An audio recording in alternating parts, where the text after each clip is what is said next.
BNR gold and diamonds తరుగు తక్కువ బంగారం ఎక్కువ ఇప్పుడు మన వైజాగ్లో.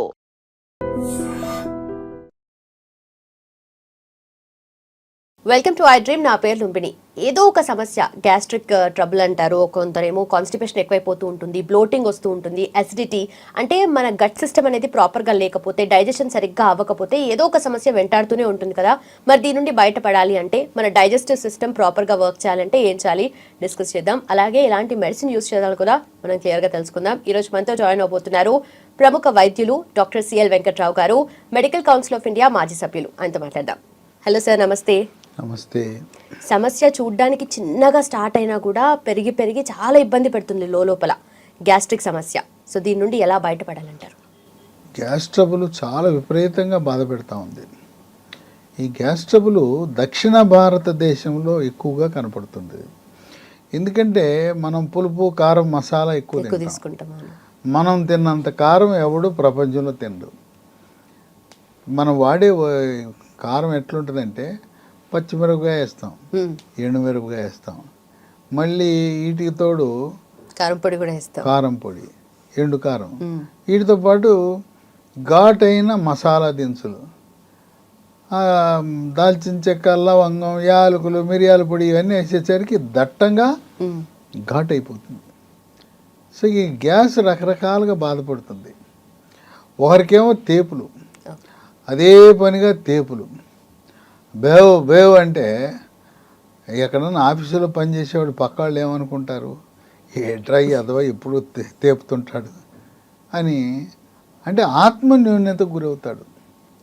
అతనికి ఒక సిగ్గు వస్తుంది, అరే ఈ తేపుల వల్ల పక్క వాళ్ళు నన్ను చూసి నవ్వుతున్నారు అనేది వస్తుంది.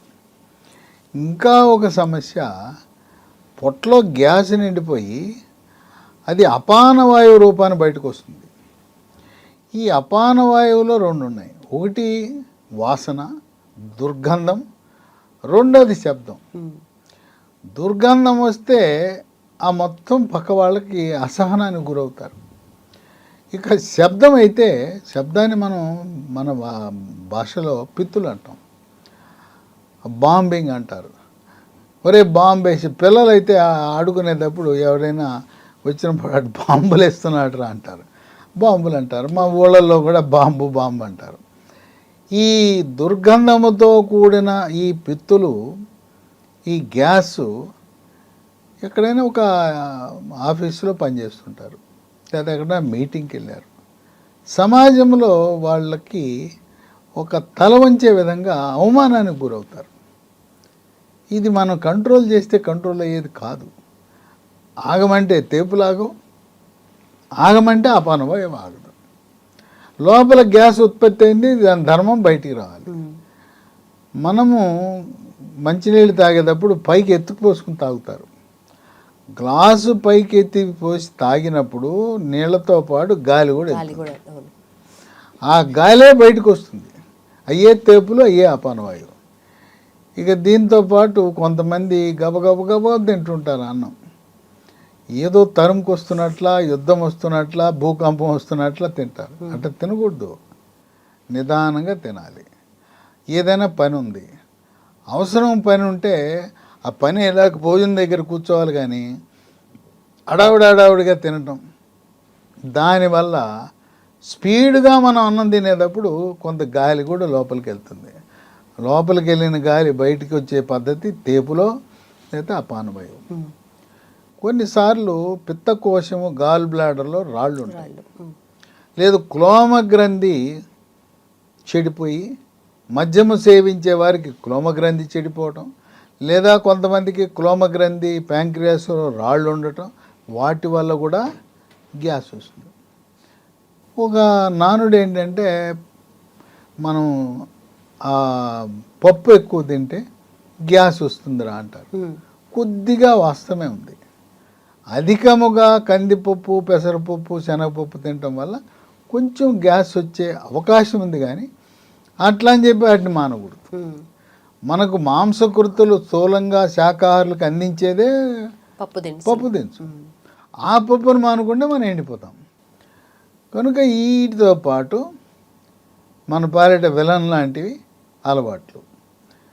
ధూమపానము, పొగాకు ఉత్పత్తులు, సిగరెట్టు, బీడి, చుట్ట, ఇక అయిపోయినాయి. ఆ శకం పోయి ఇప్పుడు వచ్చింది కొత్త తరం గుట్కా, ఖైని, మాదక ద్రవ్యాలు.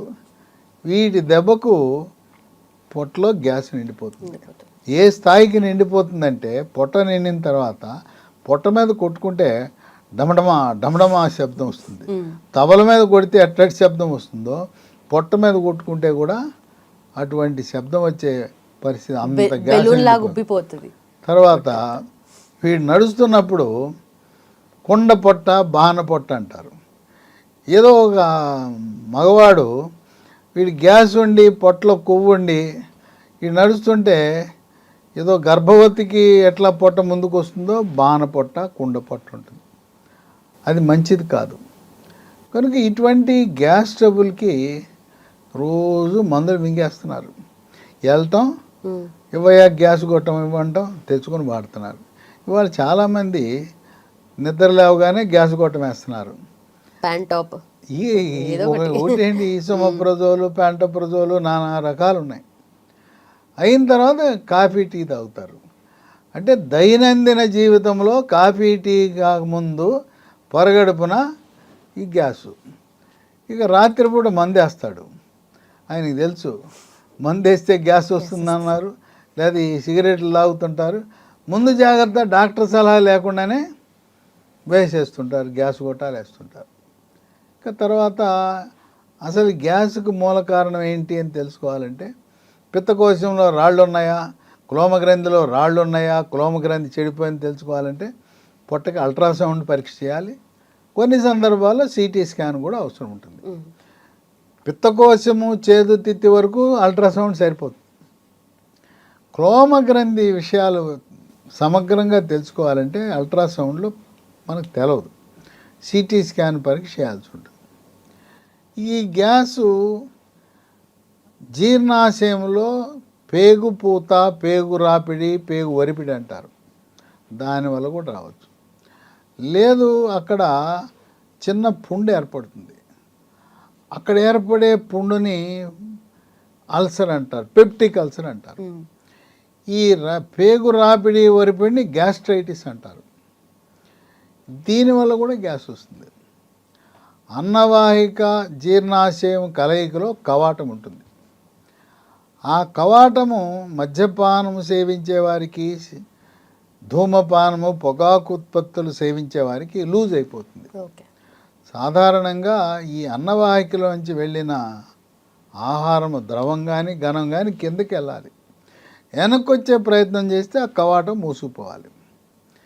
టైట్గా బట్టలు వేసుకున్నా, గట్టిగా ఈ బెల్ట్ పెట్టినా, లేదా స్థూలకాయము, భారీకాయం ఉన్నా అది లూజ్ అయిపోతుంది.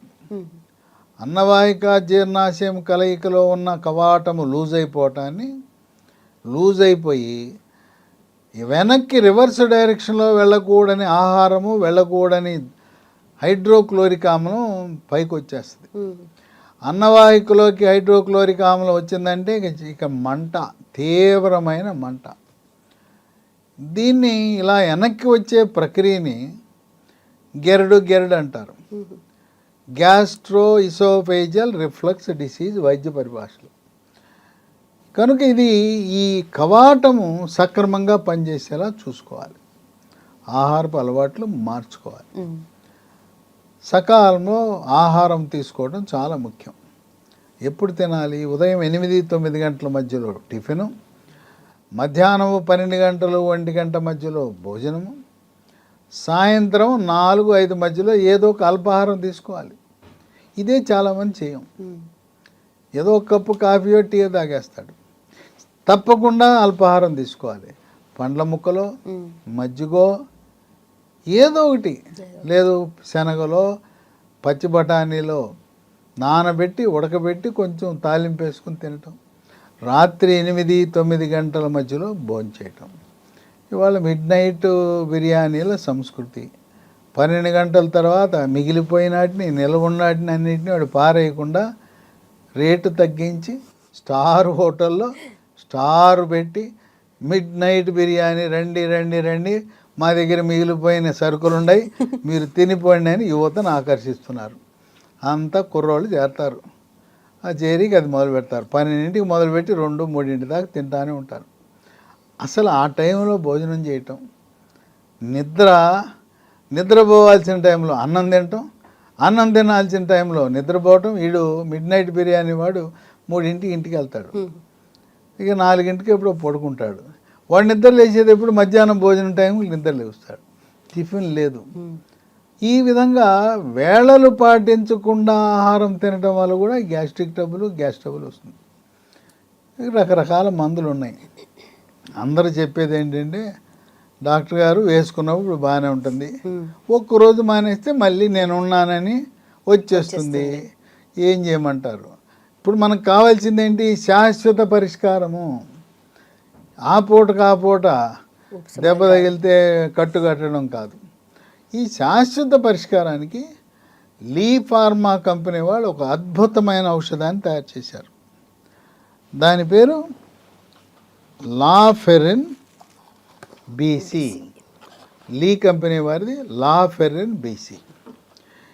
ఇదేంటంటే ఇసమప్రజోల్ అనే మందుని పరగడుపున, ఇంకా తీవ్రంగా గ్యాస్ ట్రబుల్ ఉంటే రాత్రిపూట కూడా ఇసమప్రజోల్ 40 మిల్లీగ్రాములు వేసుకుని, దాంతోపాటు ఈ లాఫెరిన్ బీసీ ఉదయం టిఫిన్ తర్వాత ఒకటి, రాత్రి భోజనం తర్వాత ఒకటి, ఒక 3 నెలల పాటు ఇసమప్రజోల్ ఏమో పరగడుపున, లాఫెరిన్ బీసీనేమో టిఫిన్ తర్వాత 3 నెలలు వాడితే శాశ్వత పరిష్కారం లభిస్తుంది. కానీ నేను నా అలవాట్లు మార్చుకోను, నేను మందు మానను, నా యొక్క గుట్కా మానను, పొగాకు ఉత్పత్తులు లేకుండా నేను ఉండలేను అంటే ఏమి లాభం? ప్రయోజనం ఉండదు. సిగరెట్ మానండి, మందు డ్రింక్ మానండి. మానిన తర్వాత ఈ 3 నెలలు వాడితే ఈ రెండింటినీ వాడి అనేక మంది వేల సంఖ్యలో ఉపశమనం పొందారు. ఎన్నో మందులు వాడాం, మార్కెట్లో రకరకాల మందులు వచ్చినాయి. ఎన్ని మందులు వాడినా ఈ లాఫెరిన్ లేకుండా అవి వాడితే వాడినప్పుడు తగ్గుతుంది, కానీ మళ్ళీ నేనున్నానని మళ్ళీ ప్రత్యక్షం అవుతుంది. ఇప్పుడు పొట్టలో పుండు ఉందా అని తెలుసుకోవాలంటే గ్యాస్ట్రోస్కోపీ అని పరీక్ష చేస్తారు. ఇది అందరికీ అవసరం అంటే అవసరంలా. ఇది ఎవరికి అవసరం అంటే 45 ఏళ్ళు 50 ఏళ్ళు దాటిన తర్వాత బరువు తగ్గి క్యాన్సర్ అనుమానం ఉంటే గ్యాస్ట్రోస్కోపీ తప్పనిసరి. లేకపోతే గ్యాస్ట్రోస్కోపీ లేకపోయినా పర్వాలేదు. గ్యాస్ట్రోస్కోపీ అంటే లైట్ అమర్చిన సన్నటి పైపుని నోటి ద్వారా, అన్నవాహిక ద్వారా జీర్ణాశయంలో ప్రవేశపెట్టి లోపల పుండుందా, రాపిడుందా, ఒరిపిడుందా, క్యాన్సర్ ఉందా అని తెలిపే పరీక్ష. అది అందరికీ అవసరం లేదు, ఇది వాడుకోవచ్చు. ఇది కొత్తగా వచ్చిన మందు, అందువల్ల అన్ని మందుల షాపులో దొరకట్లా. దీన్ని పొందాలంటే అమెజాన్లో ఆర్డర్ పెట్టుకోవచ్చు, లేదా కంపెనీ లీ ఫార్మా వాళ్ళ వెబ్సైట్ ఉంది, lehealthdomain.comలో ఆర్డర్ పెట్టచ్చు. ఇవన్నీ మాకు తెలవదండి అంటే ఓ 3 ఫోన్ నంబర్లు ఇస్తా, వాళ్ళకి ఫోన్ చేయండి, ఫోన్ చేస్తే మీ ఇంటికి కొరియర్లో పంపిస్తారు.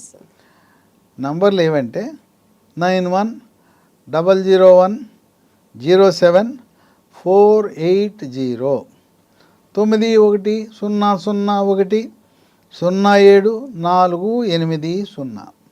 రెండవ నంబరు 8977030218.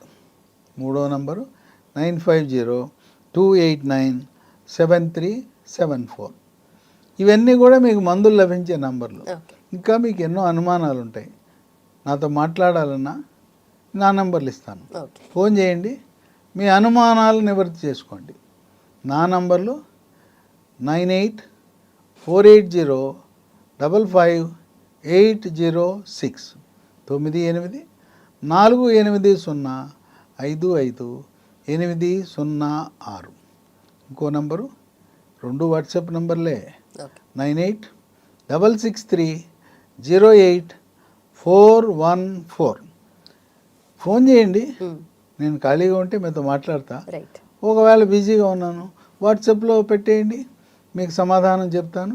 ఏ అనుమానం ఉన్నా, కొంతమంది జనరిక్ మందులు వాడుతున్నారు, ఆ కంపెనీ మంచిదా లేదా అని అనుమానం, లేదా మీకు ఏదో ఆరోగ్య సమస్య వచ్చింది, ఎవరి దగ్గరికి వెళ్ళాలి, ఏ స్పెషలిస్ట్ దగ్గరికి వెళ్ళాలి, ఏ హాస్పిటల్కి వెళ్ళాలి, ఎక్కడ మంచి వైద్య సేవలు అందుబాటులో ఉంటాయని అనుమానం ఉంటే, లేదా ఆరోగ్యశ్రీలో కవర్ అవుతుందా లేదా అని, ఇవన్నీ మీకు అనుమానాలు ఉన్నప్పుడు నన్ను సంప్రదించండి. నా వంతు కృషి మీ యొక్క అనుమానాలకు నేను సమాధానాలు చెప్పడానికి ప్రయత్నం చేస్తాను. మాట్లాడలేకపోయినా కనీసం వాట్సాప్లో మీకు ఏదో టైంలో దానికి సమాధానం చెప్పడానికి నా వంతు నేను ప్రయత్నం చేస్తాను. Right sir, done sir. Thank you so much and thanks for your time. And for more videos, Please subscribe to iDream. Please subscribe to iDream. Please subscribe iDream. And please subscribe to iDream. For more videos, subscribe to iDream. please like, share and subscribe to the channel. Congratulations, iDream. Subscribe to iDream. Subscribe to iDream. So subscribe to iDream Media. iDream की iDream team अंदर की huge congratulations. Please subscribe iDream Media. Please subscribe to iDream. Subscribe iDream. Please subscribe to iDream. iDream అంటే నా కళల ఛానల్ను subscribe చేసుకున్నారు, నోరు తిరుగుతలేదు, మీరైతే గంట గుర్తు కొట్టండి. For more such videos, please subscribe to iDream. Subscribe to iDream. Please subscribe to iDream. Please subscribe iDream Media. Please do subscribe to iDream. Please subscribe to iDream Media. For best entertainment and information, please subscribe iDream. And don't forget to subscribe to iDream.